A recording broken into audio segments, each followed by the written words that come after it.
Sejam muito bem-vindos ao 8º Seminário de Museologia Experimental e Imagem, realizado pelo Grupo de Museologia Experimental e Imagem, MEI, o ICOFON e a Unirio.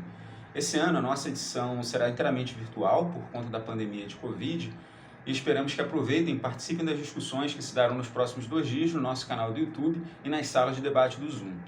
O seminário acompanha o projeto especial Museus, Ação Comunitária e Descolonização, proposto pelo ICOFON para o triênio 2020-2022, e tem o objetivo de promover debates internacionais e desenvolver bases teóricas para a prática em museus relacionadas às ações de comunidades, a mobilização de grupos considerados politicamente minoritários em função de um propósito comum ou de uma causa social.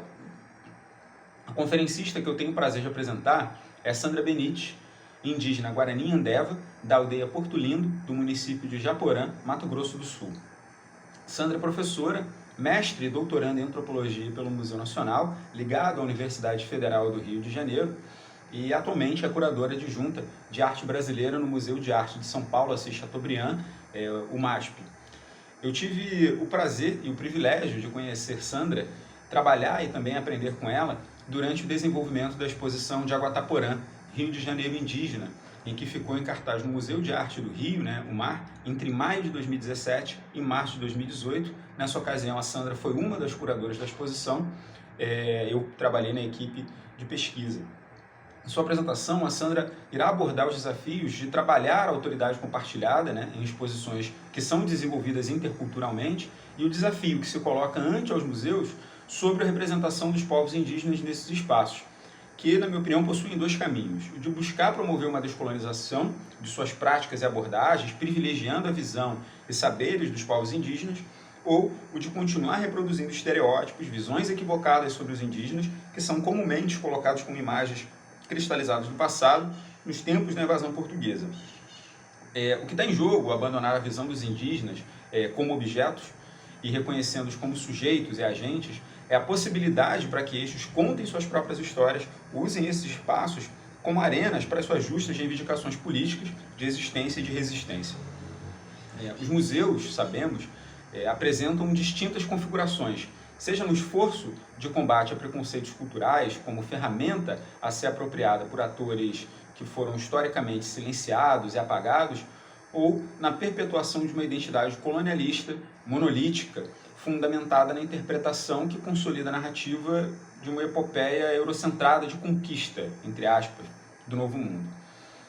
Esse esforço em desenvolver uma exposição com grupos que não participam habitualmente dos espaços museais tradicionais evidencia a potencialidade dos museus como espaços, entre aspas, de fronteira dialética, zonas de contato, como diz o Clifford, entre atores hegemônicos e subalternizados.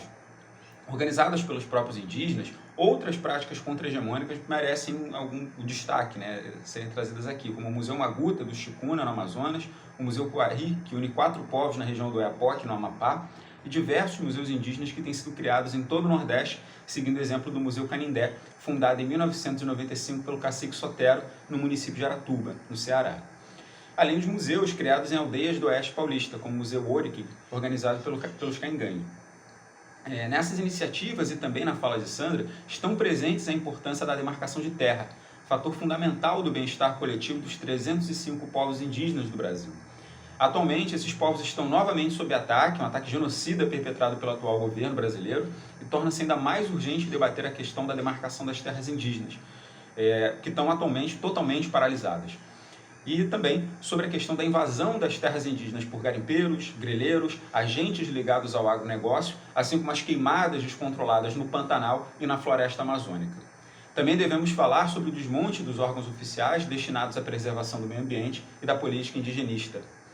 Todos esses ataques são consequência e resultado direto de violações de direitos que foram começadas na colonização. O evento desse ano lança algumas questões disparadoras, das quais destaque o julgo pertinente. Que tipo de experiências e ações museais estão contribuindo para redesenhar um mundo efetivamente pós-colonial? Qual o papel que os museus querem desempenhar no século XXI na preservação do meio ambiente, dos povos indígenas e dos seus saberes ancestrais? Sandra Benites, como ela mesma diz, é uma ponte, uma mediadora entre esses 2 mundos, o não indígena e o indígena. e irá nos apresentar a sua própria perspectiva como professora, como antropóloga, como curadora e principalmente como mulher indígena sobre a importância dos museus e do auxílio destes nas causas indígenas e ambientais. Com vocês, passo a palavra então para Sandra Benites. Meu nome é Sandra Benites, eu sou Guarani Nhandeva, eu sou da aldeia Porto Lindo, município de Japorã, Mato Grosso do Sul. Meu nome em Guarani Arareté, e eu gostaria de falar um pouco sobre a minha experiência como curadora e outras experiências que eu tenho feito, né, na verdade, em alguns museus. A minha experiência, na verdade, é o meu encontro aos museus, né, enquanto mulher indígena. E aí eu vou iniciar a falar um pouco a minha chegada nesses museus. Primeira experiência como co-curadora, né, da exposição de Jaguataporã, foi a primeira experiência. E aí depois eu tenho feito um trabalho no Sesc Ipiranga de São Paulo sobre luta liderança pelo território, e também como curadora do MASP atualmente. E aí eu fui tentando entender, na verdade são diferentes olhar, na verdade. O Jaguataporã era mais assim, esse encontro do processo de histórico mesmo, da própria história indígena do Rio de Janeiro. Eu acredito que isso me ajudou muito a observar e perceber várias coisas, né? Então, eu vou começar a falar um pouco da minha experiência a partir do Jaguataporã. O Jaguataporã, quando eu cheguei como curadora, eu fui convidada para fazer parte dessa organização. Primeiro que eu não entendia muito bem o que era aquilo, como que era essa organização. E aí eu pude entender um pouco a partir da minha própria prática mesmo, a partir da minha própria experiência de prática e desse encontro de outros parceiros, né, que são curadores não indígenas, mas também tem uma experiência que eu acho que contribuiu muito também para dialogar. E também são equipes que fizeram parte do própria essa construção da exposição do Jaguataporã. Né? Primeira coisa que eu pude perceber, que eu enquanto indígena, né, eu fiz mais essa ponte do que propriamente dito como curadora também, só curadora. Eu tive que fazer essa ponte diretamente com próprios parentes, né, e não os indígenas que seria envolvido. E isso ajudou a gente a observar que, na verdade, selecionar da forma que nós queremos ser representado ou apresentado nessa exposição. Isso eu acho que é fundamental, pensar junto. Nós fizemos vários encontros, na verdade, encontro no próprio Museu do Mar e também no encontro na aldeia. E desse encontro que fomos para fazer na aldeia, né, nós fomos para fazer essa conversa na aldeia, eu lembro que o parente, né, Guarani, Ivanilde, falou que como que perguntado, né, pela equipe, perguntado como é que a gente pode contribuir, e eles contribuir para fazer essa exposição. E aí eles falaram, eu lembro que ela falou que ela queria mostrar, né, como que a narrativa Guarani, como que o Guarani entende o mundo, como que o surgimento do mundo. Então ela falou muito isso. A questão é que eu acredito que nessa de a gente mostrar, né, materializar essa narrativa, que é um desafio para todo mundo. Eu acho que não só para nós indígenas, mas também para o próprio profissionais que trabalham nessa área. Mas eu acredito que isso requer muita escuta também, escuta de compreender, é um entendimento da própria, digamos assim, da própria língua, às vezes, porque contar uma narrativa não é só contar uma narrativa, você envolve o próprio, o ser, né, daquela comunidade, a forma de pensar, a forma do próprio gesto e o próprio pensamento, porque na verdade é uma tentativa de traduzir a língua guarani, no caso, né? E a língua guarani, essa narrativa, ela é vivida, a gente vive nela, né? Então isso é uma coisa que eu marquei muito. E outro que quando aí fizemos reunião e depois nós passamos para outra aldeia que era no Iriri, né? Na aldeia Pataxó. E aí eles começaram a contar o que eles querem colocar na exposição dessa luta que eles estavam fazendo e desse enfrentamento que eles estavam fazendo, né? Então eu acho, e algumas próprias discriminação que eles estavam passando. Então tudo isso eles trouxeram para a equipe, para a gente apresentar isso numa exposição. E eu acho que foi muito interessante isso, porque aí a gente juntou o desejo da próprios parentes, né? Escutamos e também juntou todos os elementos do próprio desejo, da forma que eles queriam se apresentar. E a equipe já tinha esse material escrito, a tese, né, foi feito já sobre a história indígena e como que o indígena foi esse processo da colonização, né? E eu acho que isso é muito importante para fazer esse encontro, eu diria esse encontro, tanto o desejo que eles estavam reivindicando e o que já tem, a gente dava para aproveitar aqueles pesquisas que já foram feitas. Eu acho que isso é muito fundamental para nós começar a fazer essa organização mais democrático, né? Porque aí a gente consegue apresentar. Então, eu acho que uma das coisas que é um desafio, né, para nós é essa questão das limitações também do próprio curador ou do próprio os indígenas, o desejo dos indígenas. Então, aí, para isso, nós fizemos várias reuniões para a gente pensar junto. Então, essa forma de produzir, né, a exposição, na verdade, foi sempre coletivo, né? É um coletivo que sempre teve essa participação dos indígenas, pesquisadores, dialogando, na verdade, se escutando todos, né?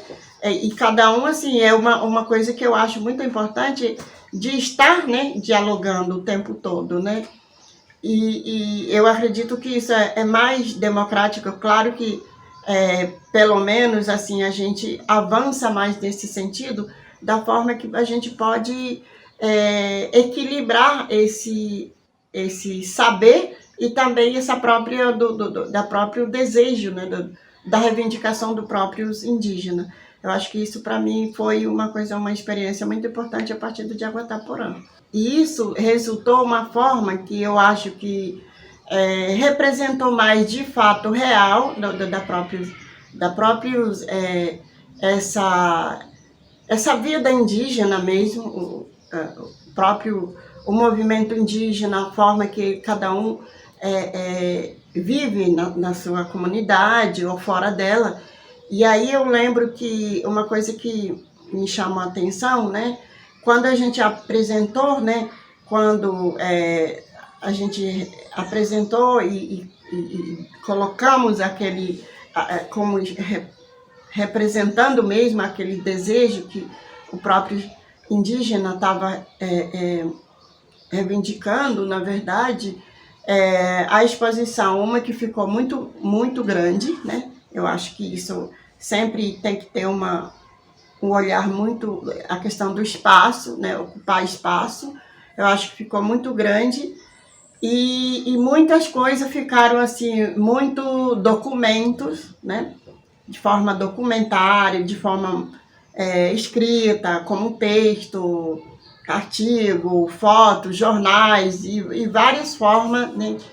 E não um elemento, um objeto como de costume, de clássico, pegar um objeto indígena e colocar num determinado espaço e sem movimentar aquele objeto, né? Então, na verdade, isso, pelo menos para mim, eu comecei a entender que esse objeto que está ali, às vezes é sagrado, ou às vezes é sem explicação, né? Digamos, sem explicação esse objeto, ela pode, se não tiver movimento, ou seja, não tiver movimento desse objeto, ela pode reforçar, muitas das vezes, uma questão de preconceito também, né? Porque muita gente não conhece, não sabe. Então, tem que estar o tempo todo esse movimento, né? Em movimento aquele objeto. Em movimento, estou dizendo assim, de falar sobre ela especificamente, não eu, enquanto Guarani, falar sobre um objeto que não é do próprio Guarani. Eu acho que isso tem que ser propriamente daquela comunidade, e aquela comunidade tem que falar sobre ela. Isso eu acho que é um pouco... já está sendo desenvolvido, mas da forma que nós fizemos essa exposição de Aguataporã, que eu acho que mexeu também com muita gente, aquelas pessoas que não têm essa visão de que a exposição é narrativa, a exposição é o desejo, muitas das vezes é o próprio corpo da vivência daquela comunidade. Então, isso modifica um pouco. Por um lado, ela impacta, na verdade, propriamente a sociedade, que não tem esse conhecimento sobre ela. Só que muita gente, eu percebi que, tipo, não estou falando generalizando, mas eu vi alguns comentários de que muita gente procuraram arte nessa exposição. E aí, não dá para a gente falar sobre a arte antes mesmo de falar da dores, muitas das vezes. Então, eu acho que isso é importante também, do próprio entender o que é a arte para o indígena e o que é, na verdade, o que é as demandas, né? Eu acredito que, para nós indígenas, ela não está separada. A arte nem as demandas, quer dizer, a nossa própria vivência e o nosso próprio conhecimento, ela materializa de várias formas, que é em forma de arte, como o Juruá fala, porque, na verdade, para a gente não é a palavra arte, mas tem uma outra forma, né, de a gente falar. Depende muito da língua de cada um, como é que entende, fala, ou seja, como que fala isso. E aí, assim, eu acredito que a comunidade ela ficou satisfeita com essa exposição, mas eu percebo que isso faz um impacto muito grande pelo próprio sociedade não indígena, naquilo que não tem essa percepção de que a gente está falando da nossa próprio movimento do próprio corpo, né? Movimento do corpo. E eu acho que isso... E a gente não está falando só de um, né? A gente está falando de vários. E aí, esse trabalho que estava fazendo ao encontro, né, da oralidade para a questão de registro, como o Juruá tem os não indígenas têm essa questão de registrar as coisas, né? Então, eu acho que existiu muito texto em algumas situações. E eu acho que isso fez muito esse encontro de que eu acredito que isso fez uma harmonia maior, né? E se aproxima mais também sobre a própria realidade do próprio indígena, né? E aí esse impacto eu acho que deu positivamente para os indígenas, na visão de que eles estão se sentindo mais representados, mas por um lado eles impactar também a própria sociedade envolvente em torno da própria cidade, de não entender muito bem o que estava acontecendo, porque como se estivesse falando sobre a arte, mas a arte também é uma questão. E eu acho que só para finalizar dessa questão da minha fala, que eu costumo dizer o seguinte, quando se trata da questão da questão indígena, a gente não dá para a gente falar só da arte em si, né? Ou seja, então hoje é necessário que a gente discuta em duas, independente de qualquer instituição ou qualquer exposição, né? É importante que a gente discuta essa questão da visão indígena, da forma que ela conta as suas narrativas, e a própria essa narrativa da colonização, porque senão não dá para a gente separar, né, tanto a visão da colonização, né, o próprio esse processo histórico da colonização, que a gente precisa discutir, e também a própria visão do próprio indígena sobre essa questão da narrativa, como é que cada um vê o mundo, né? Então, e isso já é uma questão de arte. Existem várias formas de arte, né, como o Juruá chama, né? Então, não dá para a gente separar essas em qualquer exposição, ou seja, em qualquer discussão, ela vai ter que ser abordada essas duas formas, eu diria assim, dois aspectos, né? Essas duas formas de discutir esse processo. Eu acredito que isso também pode ser uma coisa que eu acho importante hoje, né? Porque e nela que vai entrar a visão de mundo dos indígenas, que vai trazer toda essa questão da forma, do como que se relaciona com a natureza, como que a gente produz o nosso conhecimento, como é que a gente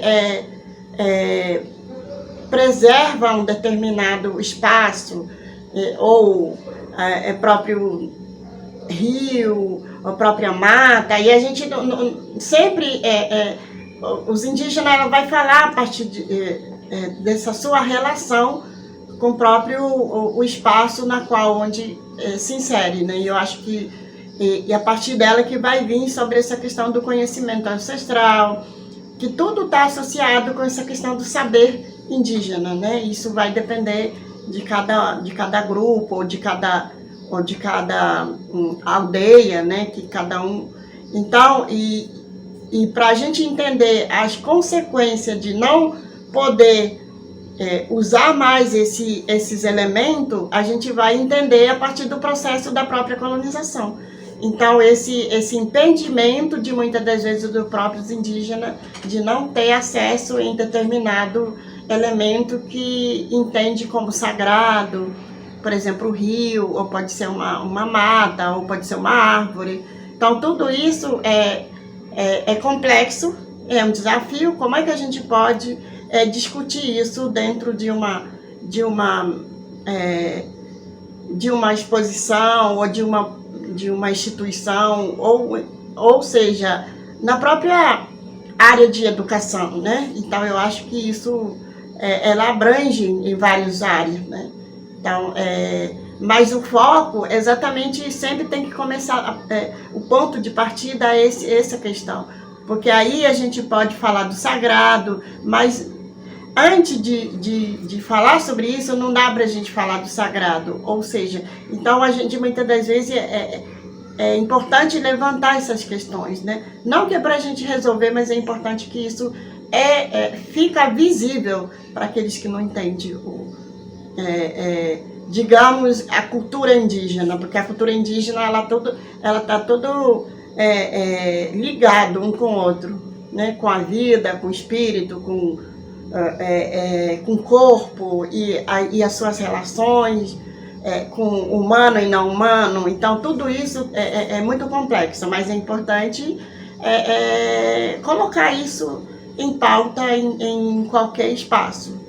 Eu fui também convidada para fazer parte da curadoria do projeto Saué, no Sesc Ipiranga, em São Paulo, e trata sobre, na verdade, sobre luta pelo território, e fala sobre liderança e luta pelos territórios. Nós tivemos que pensar muito para entender sempre a partir da perspectiva dos indígenas, e não o que é a luta, o que é o que é território, né, para a gente, mas é importante demarcar que o próprio dessas lutas, na verdade, sempre se trata sobre a questão do próprio, dessa questão do sagrado, né? E aí eu pude entender que a luta dos indígenas, né? De modo geral, eles falam sobre a questão da preservação do próprio memória ancestral. O que é memória ancestral que eu entendo? Memória ancestral tem a questão do sagrado, como se relaciona com o mundo, como cada um conta traz a sua perspectiva em relação ao espaço, o ambiente da natureza e como que... Então, são várias coisas, né? Mas de que tem uma coisa que eu percebi que hoje os lideranças que estão aí de frente para a questão da luta são resultado da própria essa negação dos próprios indígenas, quer dizer, a negação e a própria colonização que nós indígenas sofremos. Então, hoje, essas lideranças, porque liderança também existe várias formas, né? Não é só liderança que está de frente na luta, mas também tem liderança na aldeia, por exemplo, as mulheres, né? As mulheres parteiras, por exemplo, são liderança também. E essas mulheres, às vezes, não é porque ela sai para fora, para dialogar que ela é liderança. Às vezes, na visão de Uruá, a liderança é aquele que sai no enfrentamento. Mas, na verdade, na aldeia, muitas das vezes, eu estou falando mais assim, a partir da minha perspectiva guarani, né? A aldeia, ela tem várias lideranças, né? E essas lideranças que saem para discutir com os não indígenas, na verdade, é para dizer exatamente em busca dessa aliança, em busca desse diálogo, para dizer a importância do próprio o espaço onde a gente luta, que não é somente para a gente morar, e sim para preservar para o mundo, né? Porque não é só para a gente, não é só para nós aldeia, ou seja, para nós indígenas que a gente quer garantir, porque nós temos ideia de que a nossa memória ancestral do passado tem muito a ver com o futuro, porque é esse futuro que vai garantir, e esse futuro serão próximas gerações, né, que a gente quer deixar essas sabedoria, digamos assim. Para você ter sabedoria, também é necessário que você se interage com esse lugar, né? Então, e isso que eu percebo também, que os lideranças, de modo geral, indígena, ele vem com esse forma de luta, e por essa razão que eles estão lutando pela questão da demarcação de terra, por exemplo, porque a demarcação, na verdade, não é nosso, né? Mas hoje a gente tem que... não fomos nós que dividimos a terra, na verdade, não fomos nós.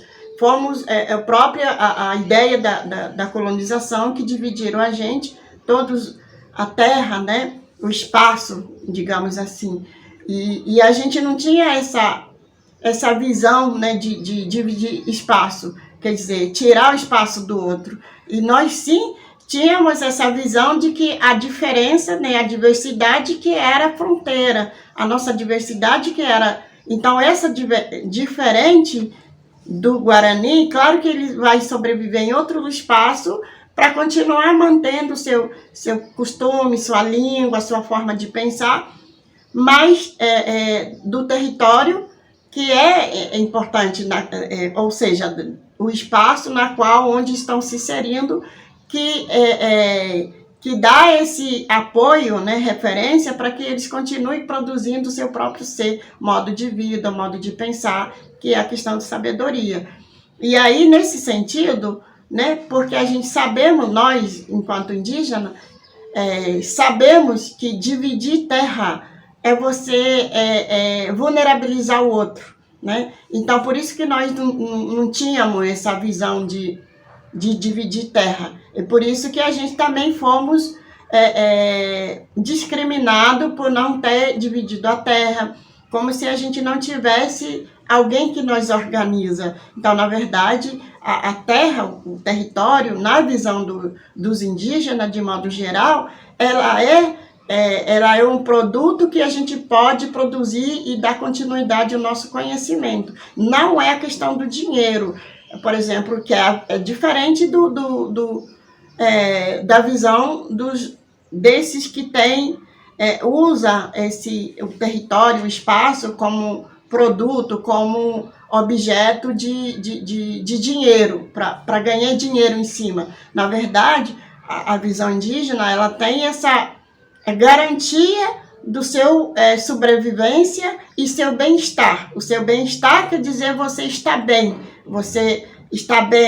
ter seu próprio conhecimento, ter o seu próprio seus alimentos de acordo com o nosso sistema. E isso é muito importante para todos nós. E para garantia para futuras gerações, né, também é o seu próprio esses elementos que eles vão precisar, por exemplo, os rios, né? Hoje, muitas das vezes, a gente não tem mais acesso ao rio, por exemplo. E onde a gente tinha costume, e as crianças tinham costume de ir lá tomar banho. E aí também, para você entrar no rio, por exemplo, tem todas as regras, normas que a gente tem que aprender a lidar com o próprio rio. Então, tudo isso, e se não tiver mais acesso, como é que a gente vai produzir? Como é que a gente vai desbloquear esse desconhecimento que a gente tem se a gente não tiver acesso sobre esses rios, por exemplo?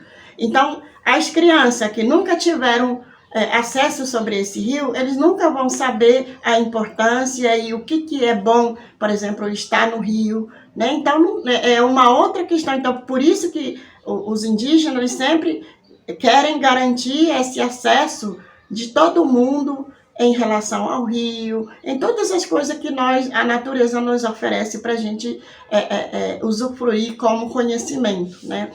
E eu acho que essa visão de território, ela é muito importante, ela é muito complexa, mas também ela não é uma coisa totalmente diferente dessa visão do sistema de Uruá, que divide tudo e que é essa terra, e onde nós coloca também para a gente brigar entre nós mesmos, enquanto humano, enquanto não humano, porque a gente acaba disputando o tempo todo pelo espaço. E aí nós não tínhamos essa visão. Hoje, claro que a gente tem que brigar por esse espaço.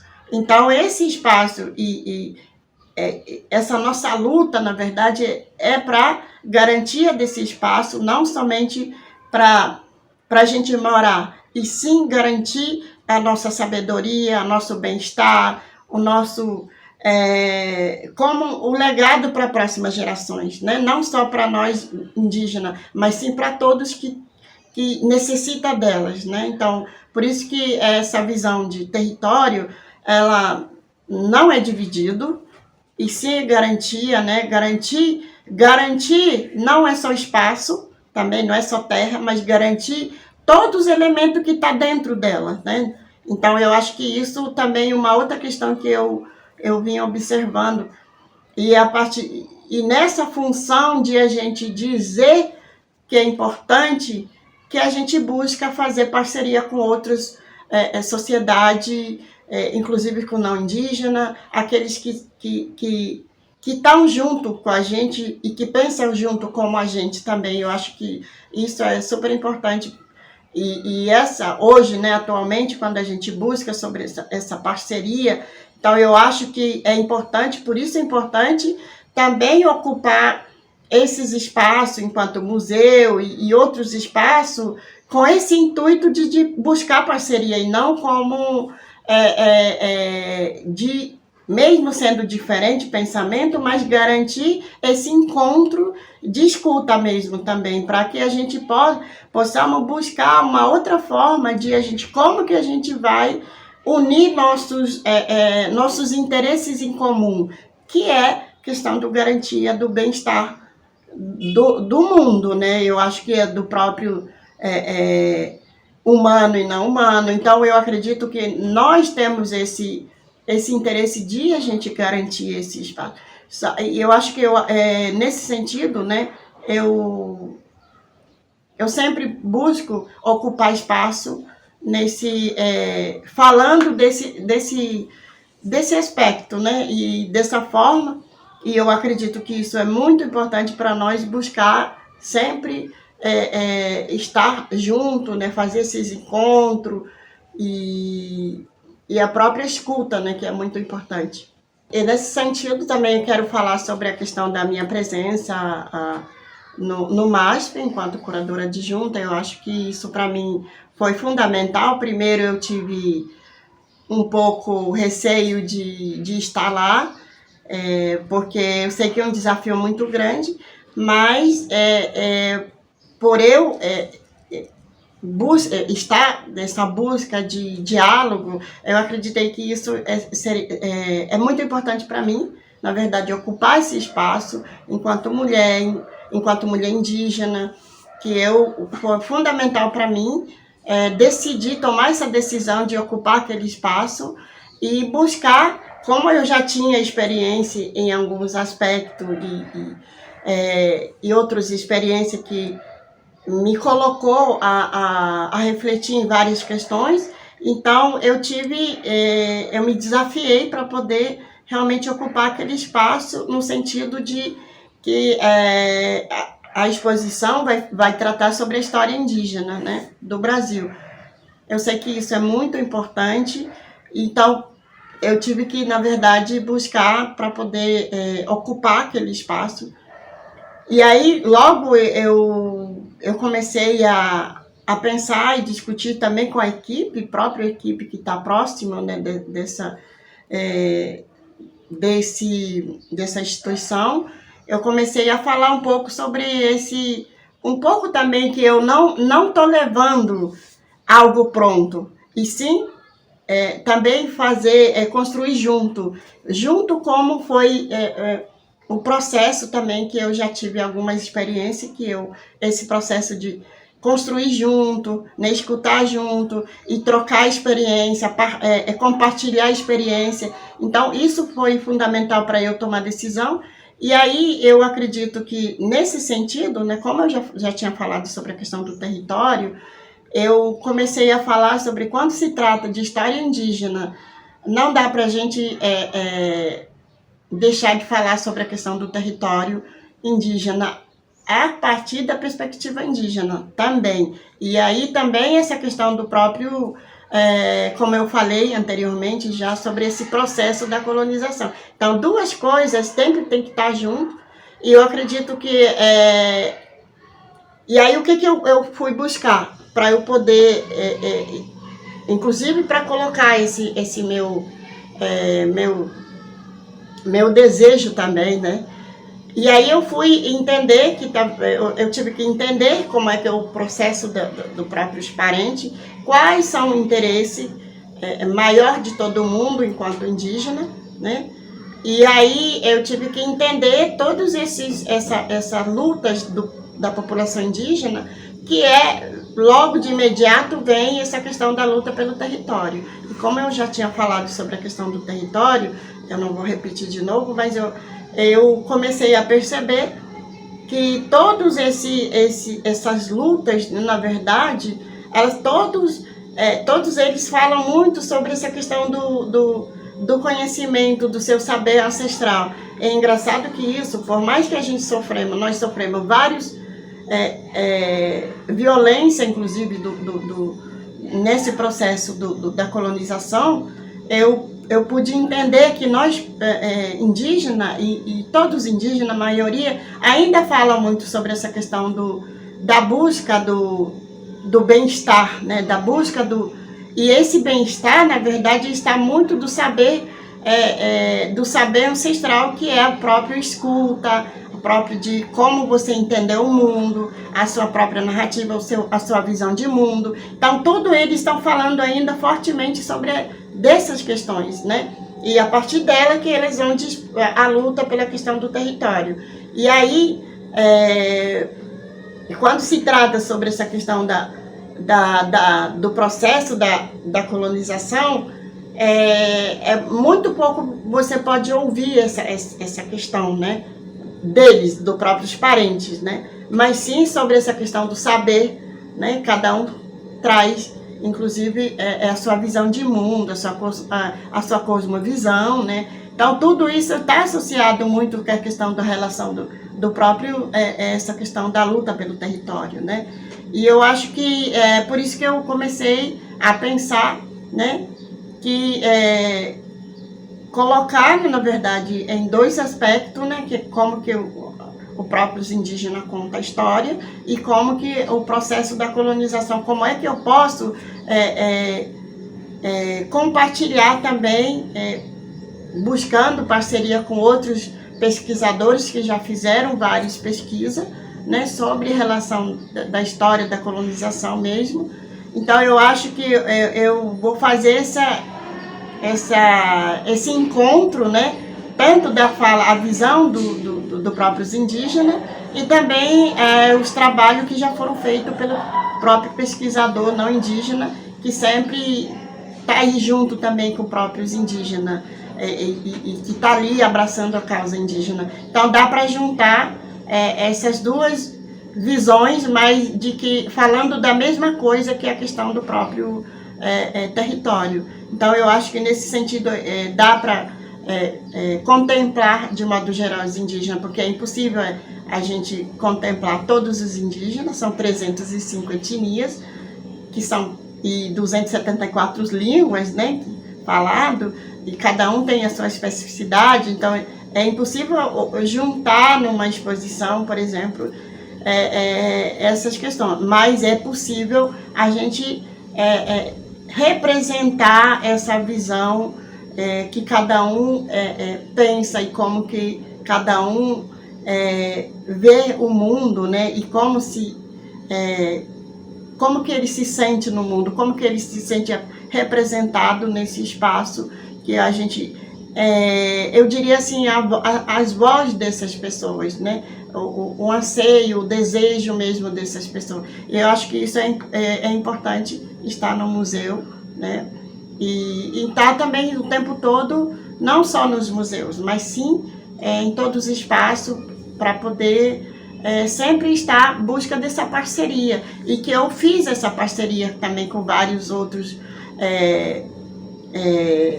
parceiro que eu já encontrei na minha caminhada, né? Então eu aprendo muita coisa, eu também divido muitas coisas, compartilho muitas coisas também. Então eu acho que esse espaço, né, de encontro, né, também é um lugar de buscar parceria. Eu acho que isso é importante, pelo menos para mim. E é isso, obrigada.